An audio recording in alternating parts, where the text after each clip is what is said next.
नमस्कार, मैं हूं नेहा सिंह और आप देख रहे हैं पीपल भारत। मेरे साथ मेरे सहयोगी आरिफ हसन है। आरिफ, बहुत बहुत स्वागत है आपका। बहुत शुक्रिया। आरिफ, एक बार फिर से मैं समझना चाहूंगी, ईरान, इजराइल और अमेरिका में आखिरकार चल क्या रहा है। डोनाल्ड ट्रंप कहते हैं कि मैंने एक बार फिर से सीज फायर करवा दिया ईरान और इजराइल में। फिर जबान आती है इजराइल की, जी हम भी मानते हैं। फिर ईरान बीच में आ जाता है कि हम तो मानते ही नहीं, ऐसा कोई सीज फायर हुआ ही नहीं। फिर एक और बयान सामने आता है कि हम पे मिसाइलों के अटैक हो रहे। तो समझा क्या जाए, सीज फायर हुआ या नहीं हुआ? डोनाल्ड ट्रंप ने करवाया या नहीं करवाया? देखिए, सबसे पहले इसके लिए तो आपको ये समझना होगा कि डोनाल्ड ट्रंप ने जो सीज फायर कराया या जो सीज फायर की जिसकी बात की, वो बेसिकली अभी फिलहाल के जो हालात हुए बता रहे हैं, अमेरिका और ईरान के बीच सीज फायर हुआ। अमेरिका और ईरान के बीच में फर्स्ट जो हम देख रहे हैं, सबसे पहली नज़र में अगर देखें तो हमें ये लग रहा है कि वो जो सीज फायर हुआ अमेरिका और उसके बीच हुआ।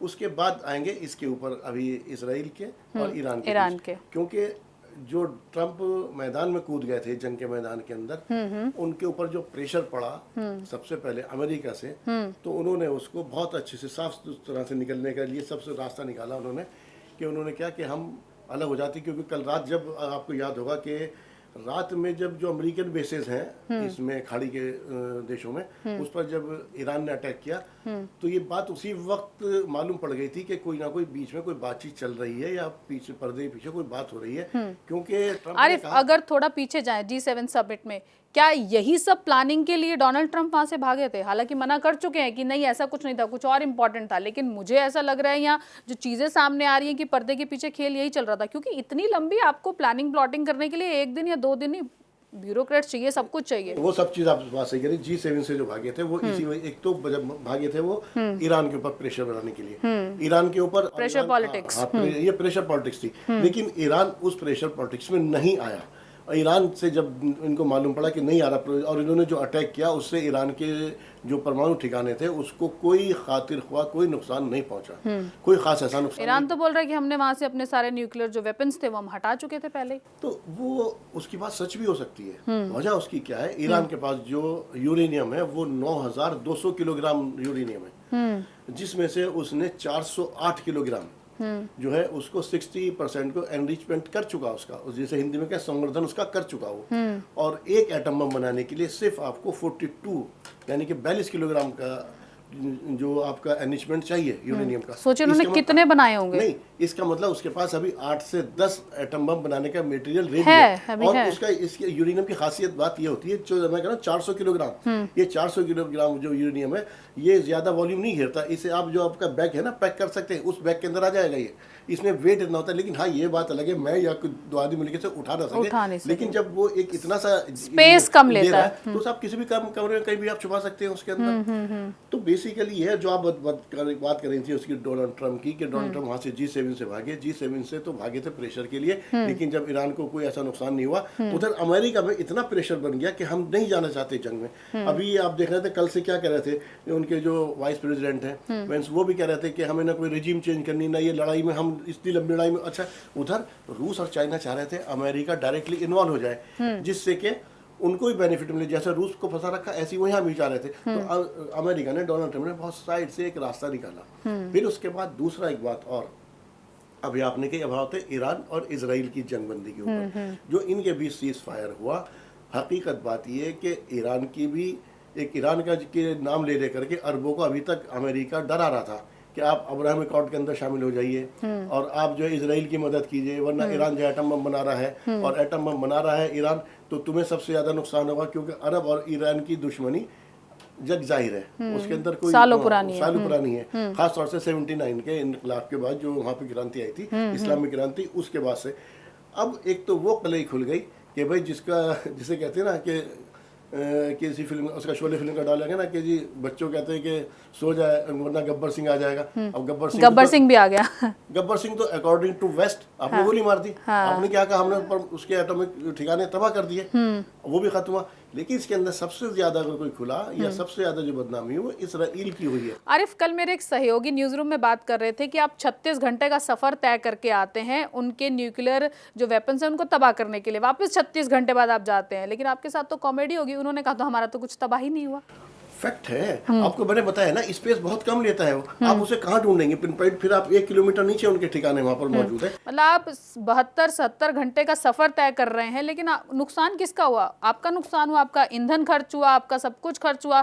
इसमें ईंधन यानी वो उनको क्या था कि इजराइल को पूरा यूरोप बैक करता है, बेसिकली इजराइल को बचाना है। इजराइल को इस तरह का ठिकाना, इस तरह की तबाही की उम्मीद नहीं थी कतई भी कि वो, ये देखिए ईरान का नुकसान हुआ, ज्यादा हुआ, हम सब मानते हैं, लेकिन ईरान का तो नुकसान होना था। जिस तरह की टेक्नोलॉजी इजराइल के पास मौजूद है, उसके अंदर ये था कि उसका नुकसान नहीं होना था। उसका जो आयरन डोम था, या तमाम तीन उसकी लेयर थी डिफेंस की, उस सबकी कलई खुल गई। आज इजराइल को जो कहा जाता था कि उसको कोई नुकसान नहीं पहुंच सकता, उसके इससे पहले क्या होता था, उसकी आवाम जो थी, जो उसकी पब्लिक थी, जनता, इससे पहले कभी हमास ने अटैक कर दिया, कभी हिजबुल्लाह ने, आधे घंटे के लिए जाया करते थे वो ज्यादा बेसमेंट में या उनमें बंकर में। अब उनको लगातार उसके अंदर रहना पड़ रहा था, बंकर्स में ही रहना पड़ रहा। अब आप देखिए गजा की पिक्चर में, लेकिन और आरिफ, तेल अवीव की इस सारी पिक्चर में मैं डोनाल्ड ट्रंप को समझना चाह रही हूँ। लगातार हम इस मुद्दे पे कई दिनों से बात कर रहे हैं। मैं डोनाल्ड ट्रंप की मेंटालिटी समझना चाह रही हूँ। आप इतने बड़े देश के प्रेसिडेंट हैं, दूसरी बार प्रेसिडेंट बने हैं, किस मेंटालिटी से आप आए हैं? पहले आप टैरिफ को लेकर इतना हो हल्ला किया, फिर कभी वापस ले रहे हैं, कभी बढ़ा रहे हैं, कुछ फिक्स ही नहीं है आपका। ये कोई मतलब, आप किसी कपड़ा मार्केट में थोड़ी गए हैं कि आप फड़ी मार्केट में गए, आप रेट कर रहे हैं जी 100 लगा लीजिए, 200 लगा लीजिए, 25 लगा लीजिए, आप बार बार टैरिफ रेट बदल रहे हैं। चलिए उस चीज़ से मुक्ति मिली, अब आप यहाँ आ गए।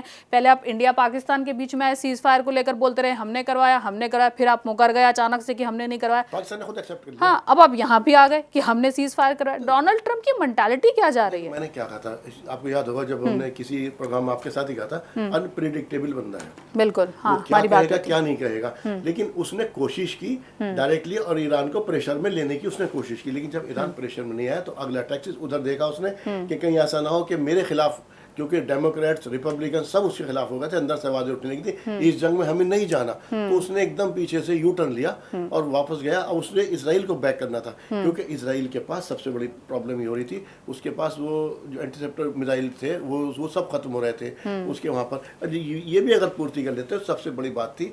इसराइल को सबसे ज्यादा नुकसान क्या हो, एक साइकोलॉजिकल डैमेज हुआ इसराइल का। उसकी जनता जो थी वो इसके लिए तैयार नहीं थी।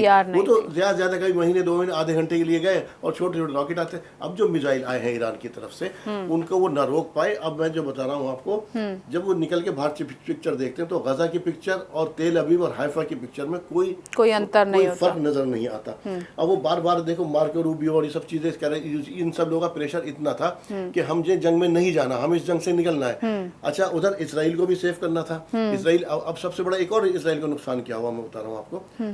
इसराइल के अंदर जिन लोगों ने पैसा इन्वेस्ट किया था वो वहां से निकलना शुरू हो गए।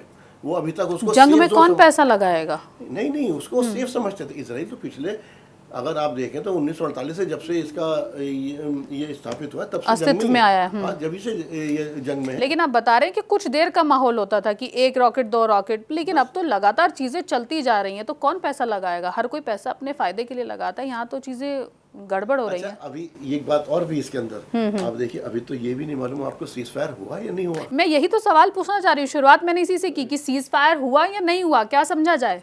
अभी तक दोनों तरफ से 2 बार जो है इसका उल्लंघन हो चुका है। अरागची भी कह चुके हैं, पहले उन्होंने कहा कि नहीं हुआ, फिर उन्होंने कहा कि अगर उनकी तरफ से होगा तो हम कर लेंगे, लेकिन पहले इजराइल को करना पड़ेगा। पहले इजराइल को, हालांकि नेतन्याहू ने एक्सेप्ट कर लिया। ईरान की तरफ से अभी तक कोई ऑफिशियल बयान ईरान की तरफ से नहीं आया, और ईरान की तरफ से लगातार हमले जारी हैं, उधर से भी लगातार हमले जारी। तो अब इन तीनों देशों की अगर मैं बात करूं तो इन तीनों में सबसे ज्यादा नुकसान किसका हुआ है? देखिए, ईरान तो तैयार था नुकसान के लिए, क्योंकि उसे मालूम था मेरा नुकसान होगा, मेंटली प्रिपेयर था। हमारे लिए सबसे बड़ी हैरान करने वाली जो पिक्चर थी वो थी इजराइल की तबाही। और न इजराइल की जनता ने उसको ये क्या सोचा था कि कभी ऐसा कुछ हो सकता, न नेतन्याहू ने सोचा था। अब सिर्फ सब इस सब के बीच में अगर हासिल देखें तो नेतन्याहू बहुत बुरी तरह से फंस गए। और डोनाल्ड ट्रंप तो अपनी जगह पर है। नेतन्याहू यूं फंस गए कि अगर ये सीज फायर हो गया और ये सीज फायर चल गया तो नेतन्याहू का अगला ठिकाना, मतलब डोनाल्ड ट्रंप इतना कुछ कर रहे हैं, बम्बारमेंट कर रहे हैं 36 घंटे ट्रैवल करके, और आप कह रहे हैं डोनाल्ड ट्रंप ने कुछ किया ही नहीं, बिल्कुल इग्नोर्ड।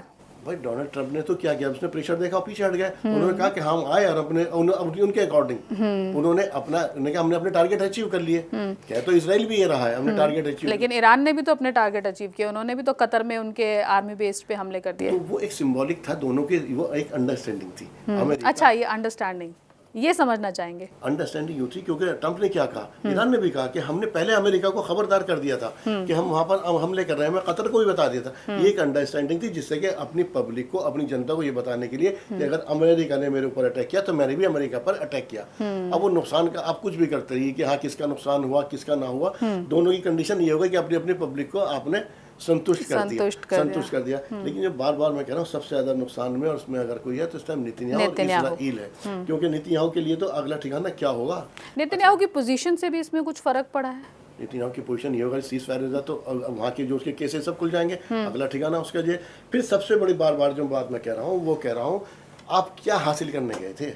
आपने कहा था एटॉमिक ठिकाने हम तबाह कर देंगे, नहीं कर पाए। यूरेनियम जैसे मैं बता रहा हूँ 408 किलोग्राम है, यानी कि 8 से 10 एटम बम आराम से बना सकता है। एक एटम बम बनाने के लिए कुल 42 किलोग्राम यानी कि 42 किलोग्राम चाहिए, यानी कि आप 8 से 10 बना सकते हो आराम से। उसने उसको एनरिचमेंट का रखा। अच्छा वो इतना स्पेस देता है, उसका वॉल्यूम जो है, मैंने कहा था आप उसे हैंडबैग में कवर कर सकते हैं, रख बस सकते ये वेट उठाने वाली बात है। तो इससे हासिल क्या हुआ? क्या इसको बहाना बना के नेतन्याहू इन फ्यूचर के अंदर फिर जंग के अंदर चले जाएंगे, या फिर ऐसा होगा कुछ टाइम पॉज देके, जैसे हमने देखा था गजा और उसके बीच में उन्होंने पॉज दिया, फिर अपनी पूरी तरह से तैयारी की, फिर उस तरह चले जाएंगे, क्योंकि नेतन्याहू अभी तो फंस रहे हैं। तो इसलिए ये अभी कोई कंप्लीट सीज फायर मुझे नहीं लगता कि कोई कंप्लीट सीज फायर है। और खास तौर से इजराइल के लिए तो नुकसान ही नुकसान है, क्योंकि उसके लिए कहा जा सकता कि अब आया ऊंट पहाड़ के नीचे, उसने अभी तक तबाही नहीं देखी थी। तबाही तो अब देखी, अब देख रहे हैं। अब बंकर्स में छुपना परमानेंट शुरू हुए हैं। अब परमानेंट शुरू हुआ और अभी तक दोनों तरफ से हमले जारी। ये कब तक लागू होता है रहता है नहीं। हालांकि डोनाल्ड ट्रंप ने भी अभी कहा कि मैं इससे नाखुश हूँ कि इसराइल ने ईरान पर हमला किया, ईरान ने उस पर किया, लेकिन इसको 24 घंटे के अंदर अंदर खत्म हो जाना चाहिए। अभी 24 घंटे में खत्म हो जाता है या है तो आने वाला वक्त बताएगा, क्योंकि नेतन्याहू फंसे हुए हैं अपनी तरह से। ईरान को तो बल्कि आपने और बेनिफिट दे दिया। ईरान के अंदर जो कुछ असंतोष था ना पब्लिक में, उसने इस जंग ने उसको इकट्ठा कर दिया एक जगह। पूरी उसकी जनता अब अपने लीडर के साथ खड़ी हुई है और उनको मजबूत कर दिया आपने। उसको मजबूत कर दिया। उसके अंदर जो हमने देखा था संतोष जनता के अंदर, इससे पहले उनमें कई ऐसे इस तरह की चीजें हुई थी, कोई पर्दे को लेकर के, कहीं वैसे पहनावे को लेकर, बल्कि जो ऐसे ग्रुप्स थे जो देश के खिलाफ थे वो भी उनके साथ आके खड़े हो गए। इस दौरान साथ आए खड़े हुए। दोनों में बहुत बड़ा फर्क है। उनमें जान देने का जज्बा है और इनके अंदर जो जान देने का, इनमें जान बचाने का, इनके लिए जिंदगी इनको प्यारी है, उनको जिंदगी प्यारी नहीं है। उनको अपना मुल्क और तमाम तर चीजें ये प्यारी हैं। चलिए बहुत बहुत शुक्रिया आरिफ आपका। तो मेरे सहयोगी ने समझाने की कोशिश की कि किस तरह से इस वक्त स्थितियां चल रही हैं, लेकिन फिर आखिरकार सवाल वही उठता है कि सीज फायर हुआ या नहीं, क्योंकि अभी तक ऑफिशियल स्टेटमेंट कभी आ रहा है, कभी उसे पीछे खींचा जा रहा है। आप सोशल मीडिया पर लगातार देख रहे हैं कि कभी अब्बास अरागची भी कहते हैं कि जी हम मान लेंगे, लेकिन पहले इजराइल को मानना होगा। इजराइल मानता है, लेकिन फिर डोनाल्ड ट्रंप की तरफ से एक अलग बयान आता है कि 12 घंटे पहले ईरान को मानना होगा, उसके बाद 12 घंटे बाद इजराइल मानेगा, यानी कि ये टोटल 24 घंटे का होगा। तो ये 24 घंटे की जो टाइम विंडो है ये देखना होगा कि ये कवर होती भी है या नहीं। फिलहाल मेरे साथ इतना ही। नमस्कार।